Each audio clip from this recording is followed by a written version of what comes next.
Assalamualaikum warahmatullahi wabarakatuh. Baiklah, kita ketemu lagi dalam materi hukum acara perdata, di mana materi kita kali ini adalah tentang surat kuasa. Ruang lingkup surat kuasa di sini ya materinya. Pengertian kuasa secara umum dulu. Secara umum, surat kuasa tunduk pada prinsip hukum yang diatur dalam bab ke-16, yaitu buku ketiga KUH Perdata, sedang aturan khususnya diatur dalam tunduk pada ketentuan hukum acara yang digariskan ayat dan revisi. Karena itu perlu disinggung secara ringkas beberapa prinsip hukum pemberian kuasa yang dianggap berkaitan dengan kuasa hukum.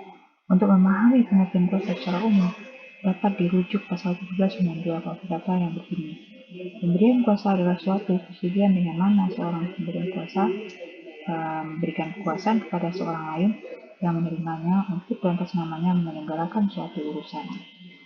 Pengertian kuasa menurut hukum artinya bahwa undang-undang telah menjelaskan bahwa seseorang atau badan hukum dengan sendirinya menurut hukum berhak bertindak mewakili orang lain atau badan hukum tersebut tanpa memerlukan surat kuasa. Jadi bagi orang yang berkedudukan dan berkapasitas sebagai kuasa menurut hukum, kehadirannya sebagai wakil atau kuasa tidak memerlukan surat kuasa secara tertulis dari pemerintah atau instansi yang bersangkutan.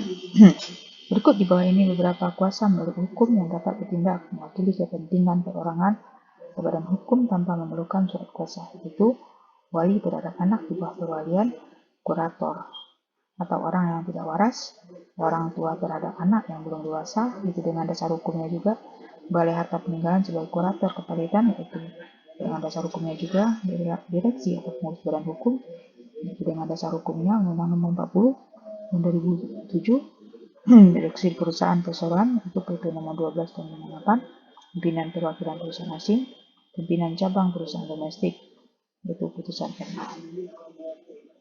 Kuasa yang sering digunakan dalam sidang pengadilan yaitu dalam hukum acara perdata Indonesia apabila seseorang ingin mengajukan suatu gugatan perdata di pengadilan negeri mengenai permasalahan hukum yang berkaitan dengan pemenuhan prestasi dalam perjanjian atau perbuatan yang melawan hukum yang dilakukan oleh seseorang atau badan hukum dari dirinya dan dia bermaksud menunjuk seorang atau lebih advokat sebagai penerima kuasanya dalam mewakili dan atau memberikan bantuan hukum pada proses pemeriksaan perkara persidangan, maka orang tersebut harus memberikan kuasa kepada advokat yang ditunjuk dalam bentuk surat kuasa khusus buat dan ditandatangani serta diperuntukkan khusus untuk itu.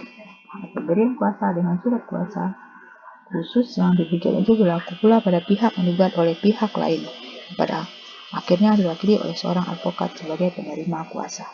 Bentuk surat kuasa, bentuk kuasa yang sah di depan pengadilan untuk mewakili perwakilan pihak yang berperkara diatur dalam pasal 133 ayat 1 HIF, yaitu kuasa lisan dan kuasa tertulis.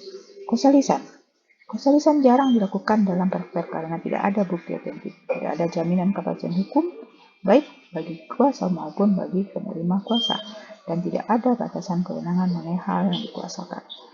Kuasa tertulis, kuasa umum terdiri dari kuasa umum dan kuasa khusus. Kuasa khusus bisa dilihat dasar hukumnya SEMA nomor 2 tahun 1999 tanggal 19 Januari 1959. Surat kuasa tersebut hanya akan dipergunakan penggugat dan penggugat mengenai soal warisan atau hutang piutang tertentu. Pada pokoknya secara singkat harus disebutkan dalam menjadi persengketaan antara kedua belah pihak dalam berperkara dengan lingkup kuasa dalam perkara tertentu dapat mengajukan banding dan kasasi. Surat kuasa khusus. Pengertian dari definisi surat kuasa tidak diatur secara jelas dalam kitab undang-undang hukum perdata maupun HIF, tapi dapat diikhtisarkan esensi dari surat kuasa yaitu yang meliputi pencampuran kata khusus dalam surat kuasa, kemudian yang berisikan penulisan kepentingan tertentu, pemberian kuasa yang dibuat dan ditandatangani khusus untuk itu, atau sesuai dengan pasal 1795 KUH Perdata. Setiap kegiatan beracara di pengadilan yang sifatnya mewakili seseorang terlebih dahulu harus dapat membuktikan diri tentang keabsahannya sebagai seorang hadir mewakili salah satu pihak yang berperkara, dan lain dengan adanya surat kuasa khusus dari ini person sebagai pemberi kuasa. Disebut khusus dalam surat kuasa khusus karena hanya digunakan khusus untuk satu orang saja, satu urusan saja, misalnya mewakili seseorang sebagai penggugat dalam perkara perbuatan hukum misalnya. Dengan demikian, perkara lain meskipun orang yang sama tidak dapat disatukan dalam satu surat kuasa untuk keperluan pengacara di pengadilan. Syarat surat kuasa khusus itu dapat dilihat pasal 193 HIR, ada nama pihak, pokok sengketa, nama pengadilan, batasan dalam bertindak. Nama pihak, apakah pemberi kuasa merupakan perorangan? Kemudian apakah pemberi kuasa berbadan hukum atau tidak berbadan hukum? Kedua, objek sengketa. Secara umum, persengketaan yang dianggap merugikan hak perdata dikarenakan dua hal. Investasi dicedera janji, PMH perbuatan melawan hukum. Kemudian ketiga, wilayah pengadilan. Eksepsi absolut, eksepsi relatif.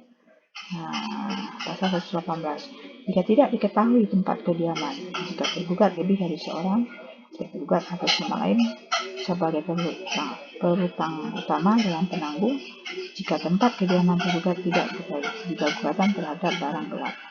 Yang keempat, hak banding dan kasasi. Klausul ini bukanlah suatu standar yang baku. Ada law firm yang mencantumkan adanya hak untuk menyatakan banding maupun kasasi. Demikianlah tadi kita tentang surat kuasa. Pemaparan saya, dan terima kasih. Assalamualaikum warahmatullahi wabarakatuh.